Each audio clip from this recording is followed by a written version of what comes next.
आप सभी को हाथ जोड़ करके प्रणाम। मैं जया भारत जिला संत कबीर नगर से आज हलो कार्यक्रम में फिर उपस्थित हूँ। और आज मैं आदरणीय प्रधानमंत्री जी से, आदरणीय नरेंद्र मोदी साहब जी से कुछ बात करूंगी, क्योंकि मैं हितैषी हूँ। आप लोग सुनिए। बात मेरा ये है कि प्रधानमंत्री जी ने एक स्पीच में कहा कि जब मैं ट्रेन पर सफ़र करता था तो मैं, अगर सीट नहीं मिलते थे, मेरे पास टिकट नहीं रहता था, तो मैं किसी सीट पर बैठ जाता था और बैठ करके लोगों का हाथ देखने लगता था। जो लोग खुश हो जाते थे तो मुझे बैठा लेते थे। तो मैं प्रधानमंत्री जी से पूछूंगी कौन सा ट्रेन था और आप कैसे बैठते थे, मुझे भी गुड़ बताइए, क्योंकि मैं भी तो गरीब समाज की हूँ। मैं भी तो ऐसा ट्रेनों पर बैठती हूँ और मैं प्रधानमंत्री साहब की हितैषी हूँ। हमारे उनसे कोई दुश्मनी नहीं है, बहुत प्यार है हमसे उनसे, क्योंकि प्रधानमंत्री हमारे आदरणीय हैं। मैं उनके पास फ़ोन लगा रही हूँ, आप लोग सुनिए। बहुत जल्दी 2 मिनट में बात करूँगी। मैंने उनका नंबर जो है सेव किया है। हेलो कार्यक्रम में आप लोग सुनते भी होंगे। मैं उनसे जब फ़ोन पर बात करती हूँ, और फ़ोन तो लग गया है, आप लोग देखते रहिए क्या कहते हैं।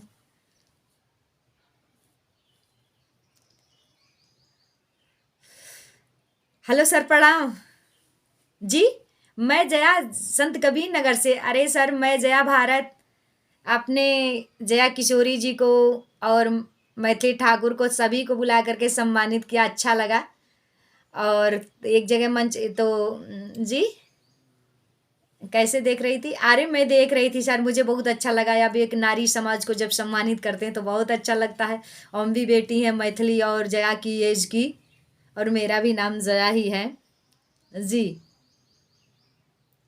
जी हाँ, ठीक है सर, ठीक है। हाँ, इधर भी सब ठीक है। क्या ये बता नहीं सर, ये भी बताना था कि मतलब अच्छा लगा। और कुछ बात ऐसे, एक जगह मंच पर स्पीच दे रहे थे और आप कह रहे थे कि जब मैं बैठ जाता था ट्रेनों पर, सीट नहीं मिलती थी, पैसे नहीं रहते तो टिकट नहीं लेता था, तो सीट नहीं रहते तो हाथ लोगों को देखने लगता था। तो बहुत जगह मैं जा रही हूँ तो चौराहे चौराहे लोग बात कर रहे हैं कि प्रधानमंत्री जी ऐसा बोल रहे थे। लगता है कुछ लोग ऐसे, मतलब जो विरोधी हैं। जी, कौन?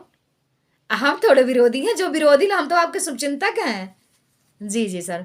हाँ, तो वही लोग कहते हैं, कह रहे थे कि अरे क्या पहले से जुमलेबाज थे क्या, पहले से इतने तिकड़ी बाज थे क्या, इतनी बात करते थे। तो हमने कहा ऐसी कोई बात नहीं है। क्या?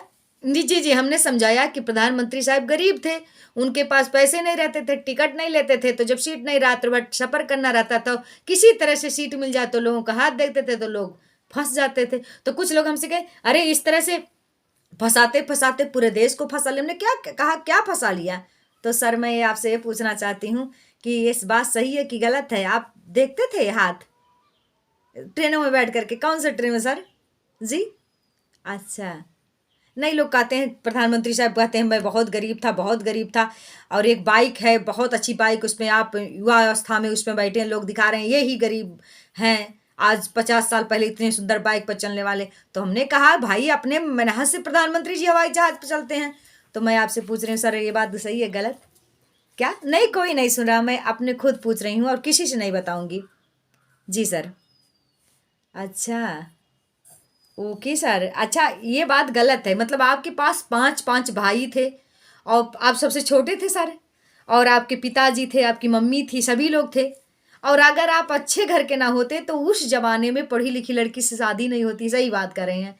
तो सर ये क्यों बोलते हैं आप इस जनता के बीच में? अच्छा, जनता को इमोशनल करने के लिए, भाविक करने के लिए, अपने तरफ आकर्षित करने के लिए। जी सर, सही बात है। अब ये कह दो कि हम अमीर थे, 5 5 भाई हमारे थे, राजा थे, हम क्या गरीबी जाने? सर तो कोई थोड़ा वोटिंग करेगा। जब हम ये कहा जाएगा कि हम गरीब थे, हमारे पास खाने का नहीं था, हम गरीबी जानते हैं, हम टिकट पर कैसे लोग, तो आप अगर सर, एक सर मैं बताऊं, अगर आपको गरीबी मालूम होती, मैं सर आपसे बता रही हूँ, अगर करीब से आप गरीबी देखे होते तो आप ये जो वंदे भारत, वंदे एक्सप्रेस, ये ट्रेन बनाते हैं, अमृत एक्सप्रेस, ये ट्रेनों में वो वीआईपी व्यवस्था है। इसमें जैसे आपने कहा कि बिना टिकट के हम, सर मैं आपसे बात कर रही हूँ, किसी से नहीं कहूँगी। जैसे आपने कहा मैं बिना टिकट का यात्रा कर लेता, तो आप बिना टिकट के यात्रा तब कर ले जब ट्रेन में चढ़ जाते थे, टीटी आता था तो आप भेष बना लेते थे। लेकिन सर आज वंदे भारत जो ट्रेन आपने बनाया है, जो अमृत एक्सप्रेस ट्रेन बना है, उस ट्रेन पे कोई बैठ नहीं सकता है। उस पर बैठने के पहले ही आलर्म बजने लगेगा, चढ़ ही नहीं पाएंगे। तो बिना टिकट के यात्रा कैसे लोग कर पाएंगे, कैसे वहां जोशी बनने का। तो सर अगर आप गरीबी सर करीब से देखे होते तो वंदे भारत ना बोला बना करके गरीब रथ बनाते, गरीब एक्सप्रेस बनाते, और उसमें सर इतनी व्यवस्था इतनी रहती, लेकिन इतनी जांच नहीं रहती, इतनी मतलब उसमें कंप्यूटराइज जांच कि गरीब लोग भी आ जाएंगे, बहुत से लोग ऐसे लोग हो जाएंगे। लेकिन आपने गरीबी कहाँ देखा था सर, मुझे ये पता है। ले अब झूठ बोलते हैं सर। मैं किसी से नहीं कहूंगी, जिसके पास 5-5 भाई हो, जिसकी बीवी उस जमाने की पढ़ी लिखी हो और टीचर थी, एक अच्छे परिवार के थे तभी तो टीचर से शादी हुई। मतलब भले बाद में टीचर हुई लेकिन पढ़ रही थी ना। उस समय तो हमारी मम्मी उम्मी का एज तो बहुत आपसे छोटी ही था, वो लोग नहीं पढ़ी थी, और आप बैकवर्ड समाज के थे सर। जी सर। अच्छा, तो ये झूठ बोल रहे थे इमोशनल करने के लिए, दो ड्रामा। हाँ ओके सर, क्या है ड्रामा करते, अच्छा सिखा रहे हैं हमको भी राजनीति में ड्रामा किया जाता है क्या।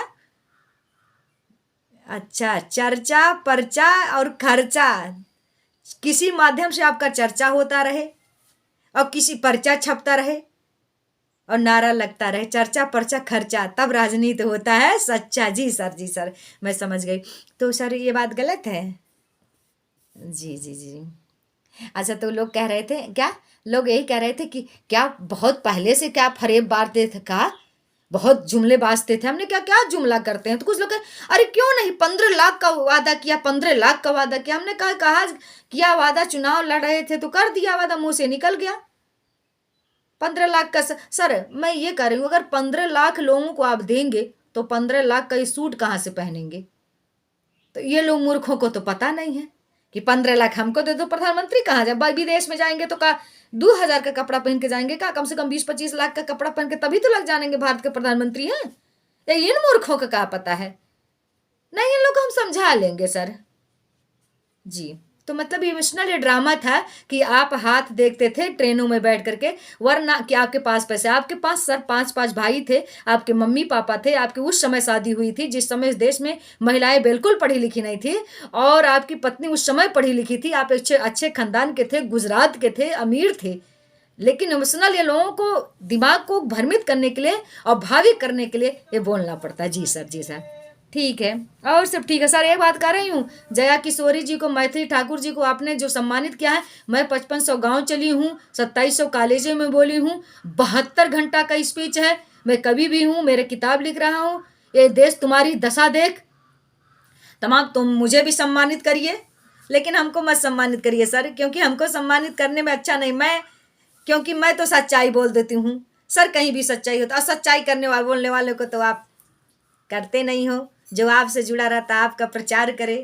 सर हम भी आपका प्रचार माफ़ करिएगा, ऐसे बोल दिए इमोशनल होकर के, गुस्सा आ जाता है, लेकिन हम तो आपके हितैषी हैं, प्रचार तो हम भी करते हैं, आपका खूब करते हैं, और चौराहे चौराहे करते हैं। अच्छा ठीक है सर, टाइम नहीं है, ओके सर, ठीक है, मैं आई क्या, हाँ नहीं नहीं, ये बात का मैं लोगों से बताऊंगी, नहीं नहीं नहीं बताऊंगी, प्रधानमंत्री जी के 5-5 भाई से अमीर थे, ये ऐसी बात नहीं थी, और अगर गरीब होते तो वंदे मातरम ट्रेन बनाते, क्यों बनाया, एक्सप्रेस क्यों बनाया, उनको गरीब रहते जिसमें सब लोग चढ़ लेते, और उसमें ऐसा क्यों व्यवस्था किया है वंदे मातरम, इतनी किराया क्यों, ये सब नहीं बताएंगे, सब यही बताएंगे प्रधानमंत्री जी बहुत अच्छे हैं, गरीब परिवार से थे, भीख मांग करके खाने का काम किया, गरीबी से पले हुए हैं, और बहुत दुख झेले हुए हैं, बहुत दुख में रहे, और प्रधानमंत्री ही गरीबी को दूर से अंदर से देख सकते हैं, और ये 15 लाख का जो सूट पहनते हैं, 5 लाख का जो चश्मा लगाते हैं, ये अपने भारत की शान बढ़ाने के लिए, ताकि लोग भारत को जाने कि भारत का प्रधानमंत्री इतना महंगा महंगा कपड़ा पहनते हैं और भारत का लोग सम्मान करे। जी सर,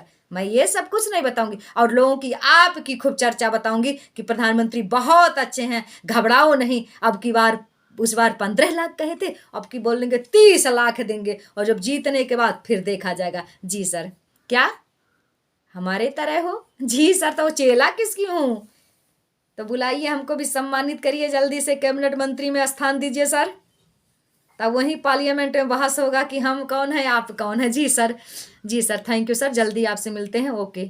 जी सर, प्रणाम प्रणाम सर।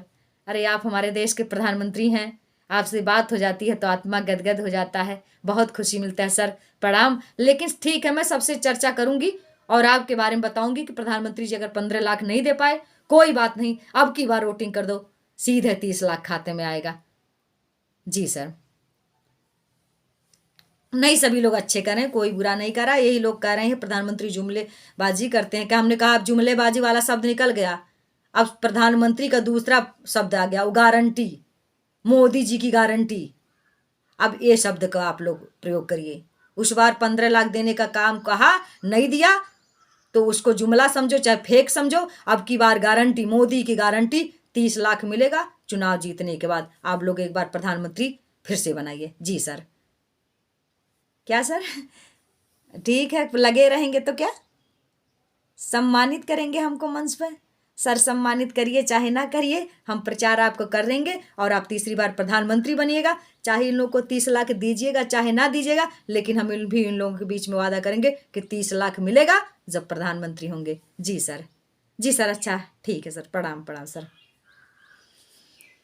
ये हमारा प्रधानमंत्री जी से बात हो रहा था। आदरणीय प्रधानमंत्री जी ने हमसे कहा है कि सबके बीच में 30 लाख वादा, और अब की मोदी की गारंटी बताओ, ना कि मोदी की चौकीदारी के बारे में, ना कि मोदी जी के फेक और जुमलेबाज की। अब की मोदी की गारंटी सीधे बोल दो। तो अब की बार भैया वोटिंग करो, 30 लाख पाओ।